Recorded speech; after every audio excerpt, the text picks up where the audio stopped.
샬롬 샬롬 샬롬 샬롬 샬롬. 하나님 사랑합니다. 여러분 주 안에서 사랑합니다. 오늘 열왕기상 18장 1절에서 15절까지의 말씀, 오바다를 부르시는 부분입니다.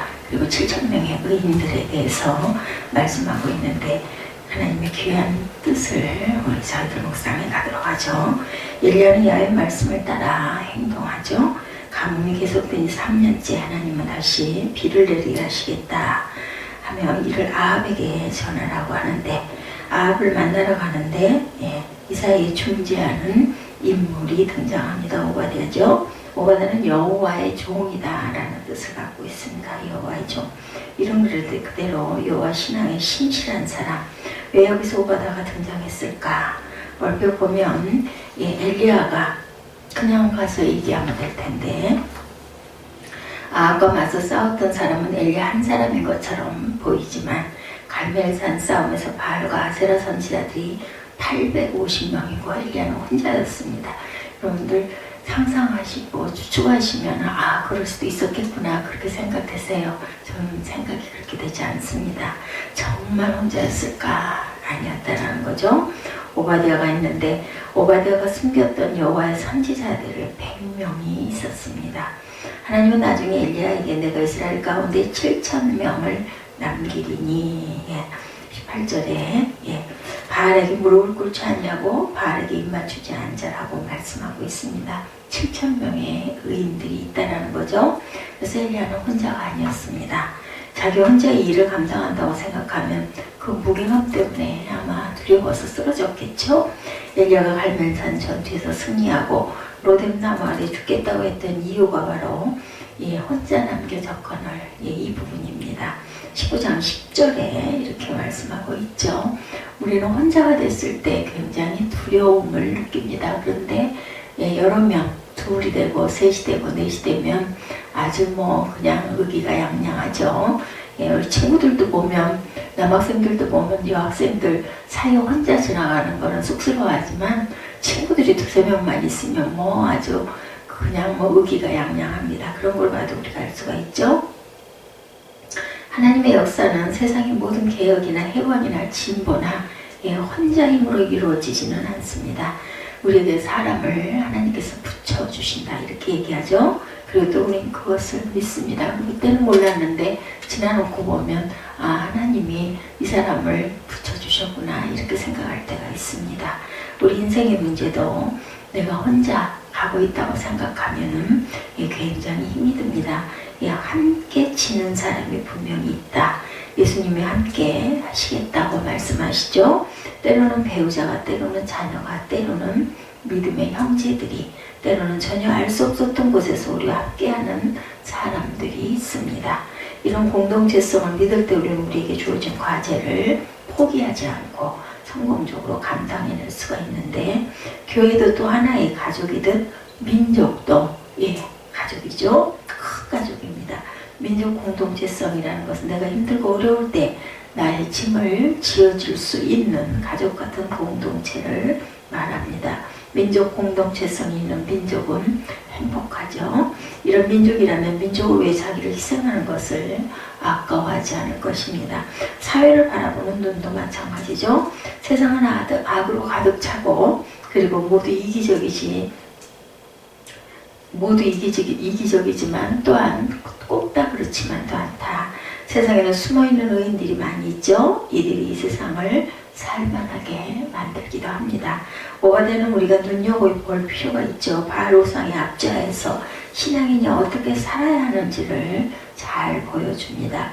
우리 시대 또한 마귀가 물질주의 우상과 공포로 억누르고 있습니다. 신앙인들은 예수님을 주님으로 모시지만 세상에서는 국가나 기업을 주로 모시고 살아야 하는 사람들입니다. 오바댜의 모습에서 세 가지를 우리가 한번 찾아보도록 하죠. 첫째, 세속에 물들지 말아야 하겠죠. 이교도 사회에서는 하나님을 믿지 않는 세계에서는 자신을 정결하게 지키려는 노력이 필요합니다. 오바댜는 야훼를 지극히 경외하는 자 3절에 칭찬을 받죠. 야훼를 경외하는 것은 단순히 하나님께 예배를 잘 드리는 것, 그것만을 의미하지는 않겠죠. 더 나아가 자기 삶에도 하나님의 말씀을 따라 경건한 삶을 살아야 이런 평가를 받게 되겠죠. 예, 야고보서에는 하나님 경외에 대해서 잘 설명합니다. 야고보서 1장 27절에 보면 하나님 아버지 앞에서 정결하고 더러움이 없는 경건은 곧 고아와 과부를 환난 중에서 돌보고 자기를 지켜 세속에 물들지 아니하는 그것이니라 이렇게 말씀하고 있습니다. 요셉은 애굽이라는 이방 사회에서 보디발의 아내의 유혹을 이기고 정결한 삶을 산 것을 우리가 성경을 통해서 압니다. 그 아내가 유혹하였을 때 요셉은 내가 어찌 이 큰 악을 행하여 하나님께 죄를 지으리까. 창세기 39장 9절이죠. 이렇게 말씀합니다. 잠언에도 야훼를 경외하는 것이 지혜의 근본이다 이렇게 얘기하면서 말씀의 중요한 교훈이 정결함, 정직한 정결함입니다. 이 때문에 젊은이들의 넘어지고 한 가정이 무너지죠. 특별히 성적인 정결 아주 필요합니다. 다니엘과 그의 세 친구들은 이교도 사회에서 바빌론의 산의 진미를 거부하고 채소만 먹죠. 그 음식이 바로 우상의 제물이었기 때문에 로마서에서 말씀하죠. 12장 1, 2절에 보면 너희 몸을 하나님이 기뻐하시는 거룩한 산 제물로 드리라. 이는 너희가 드릴 영적 예배니라. 너희는 이 세대들을 본받지 말고 오직 마음을 새롭게 함으로 변화를 받아 하나님의 선하시고 기뻐하시고 온전한 뜻이 무엇인지 분별하도록 하라.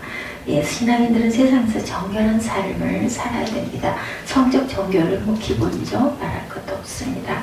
십계명에 간음하지 말라 이것이 거기에 해당합니다.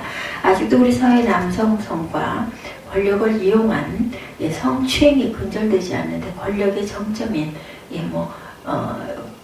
그 법조인들 사이에도 또한 목회자들 사이에도 이런 부분들이 있어서 가끔 이슈가 되기도 하죠.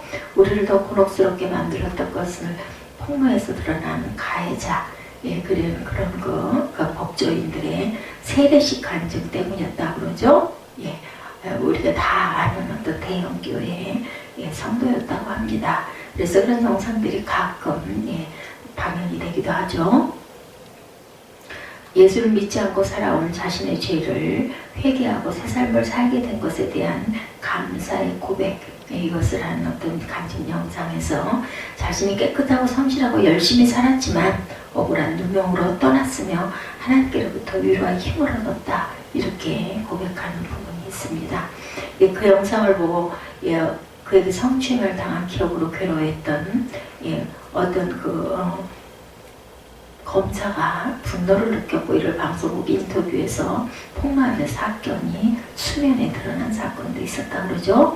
이 사건이 시사하는 바는 간증의 문제, 우리가 간증도 정말 조심해야 되겠다. 간증은 성도들에게는 은혜지만 위험일 수도 있습니다.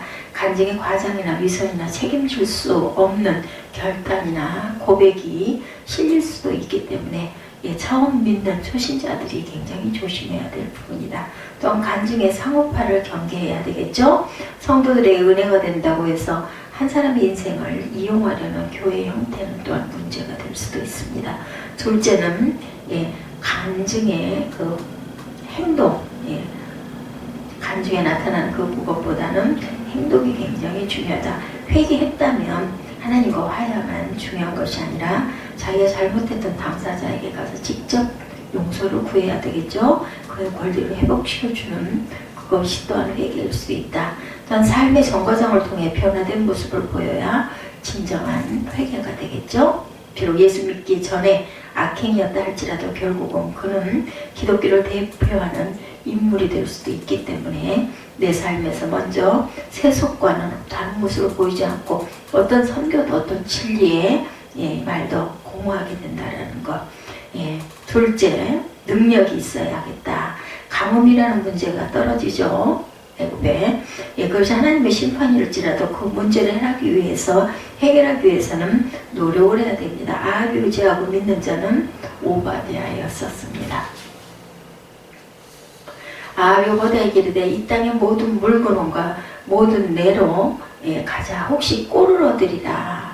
두 사람이 두루 다닐 땅을 나누어 아합을 홀로 이 길로 가고 오바댜는 홀로 저 길로 갔다. 18장 5절에서 6절에 이렇게 오늘 본문에 말씀합니다. 예, 오바댜의 주인은 엘리야가 아니라 아합이었죠. 예, 오바댜나 엘리야는 말끝마다 내 주 이렇게 표현하고 있습니다. 오바댜는 비록 불의한 군주일지라도 그에게 충성을 했죠. 그것이 꼭 불의한 일에도 충성을 하는 뜻은 아닙니다. 명백히 불의한 일이라면 거부를 해야 되겠죠. 최근 공무원의 강령 중에 상사의 불의한 명령을 거부할 수 있는 권리에 대한 논의가 세상에 또한 언급되고 있다고 합니다. 내가 신앙인인데 공안부의 경찰로 불법적인 고문을 행할 수 있는가? 내가 신앙인인데 국정원 직원으로서 불법적인 댓글 활동에 참여할 수 있겠는가? 그것은 해서는 안 된다. 신한 양심으로 그렇고 공무원 본분으로도 타당하지가 않다. 우리는 자신의 행동에 대해서 옳고 그름을 판단해야 하고 또한 판단할 수가 있습니다. 그렇지만 이런 불법적인 일이 많은 것은 또한 아니죠. 대부분 백성을 위한 일이고 회사의 성공을 위한 일이고 나라를 위한 일이고 국민을 위한 일이다. 아합은 물분원을 찾으려는 목적에 대해서 말과 노새를 살리리니 짐승을 다 잃지 않게 되리라. 5절에 그렇게 말씀합니다. 자기 군마에 대한 걱정이죠. 그러나 말만 살면 사람이 또한 살 수도 있다라는 겁니다. 오바댜는 관료로 자신의 탁월한 능력을 발휘하고 있는 모습이 보이죠. 요셉은 신앙을 가지고 있으면서도 어떻게 탁월한 관료가 될 수 있는지를 또한 잘 보여준 인물이기도 합니다. 바로의 꿈을 해석하면서 7년 풍년회와 흉년회 때 어떻게 대처할지 방안까지 제시했었죠. 바로께서는 또 이같이 행하사 나라 안에 감독관들을 두어 7해 풍년에 애굽 땅의 5분의 1을 거두되 그들로 장차올 풍년의 모든 곡물을 거두고 그 곡물을 바로의 성에 돌려 양식을 위하여 각 성읍에 쌓게 하소서. 이렇게 작전 관리하지 않습니다.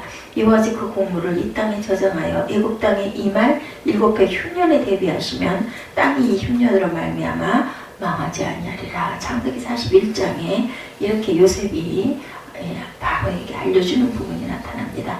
다니엘 또한 탁월한 관료로 바벨론의 느부갓네살과 페르시아의 다리오 그리고 고레스 왕 때까지 총리의 역할을 감당했죠. 실력을 길러야 되겠죠. 내게 주어진 부분에 최선을 다해야 된다. 능력이 있어야 된다.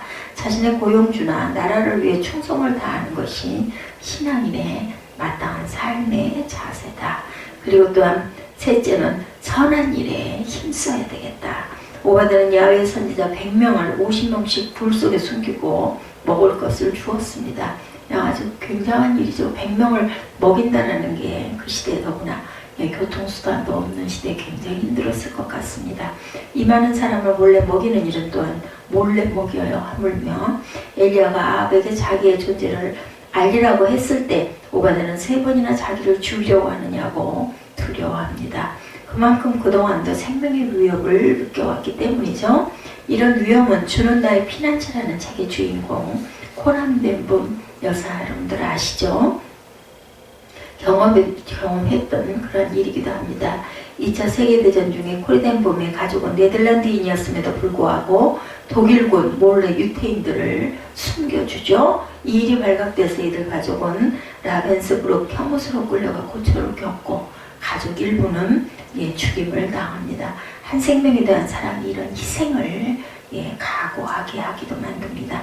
경제적인 비용도 만만치가 않았겠죠. 그렇지만 의로운 생명을 살리는 보람 또한 컸으리라고 봅니다. 이는 영화 쉰들러 리스트의 주인공 쉰들러 이 사람도 우리 굉장히 감명을 받았었죠. 대부분의 유대인들이 가스실에서 죽어갈 때 쉰들러가 운영했던 공장에서 일했던 사람들은 살아남습니다.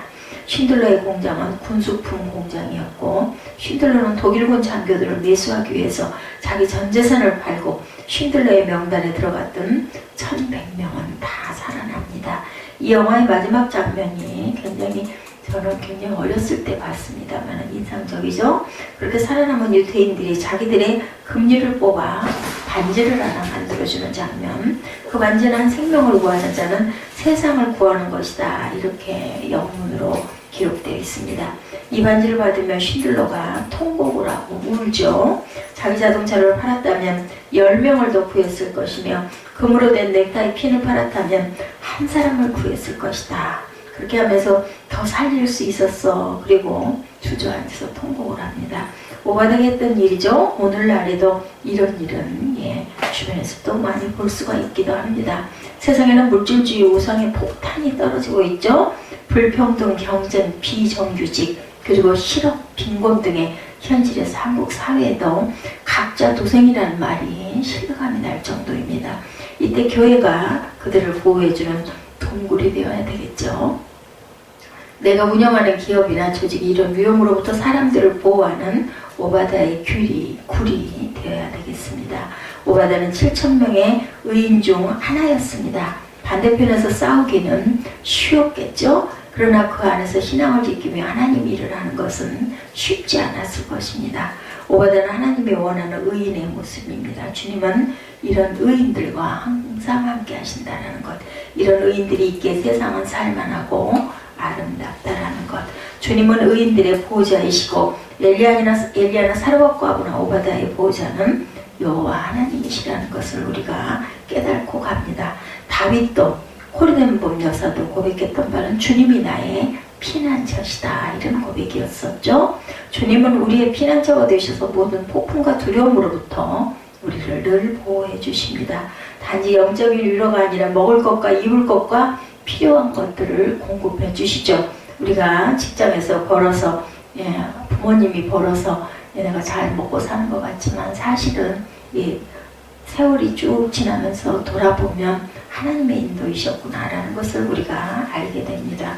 우리를 원수의 목전에서 잔치상을 베푸시는 분이고 우리 머리를 드시는 분, 그리스도의 품에서 항상 그 피안 속에서 오늘도 평안한 하루 되시기를 주님의 이름으로 축복합니다.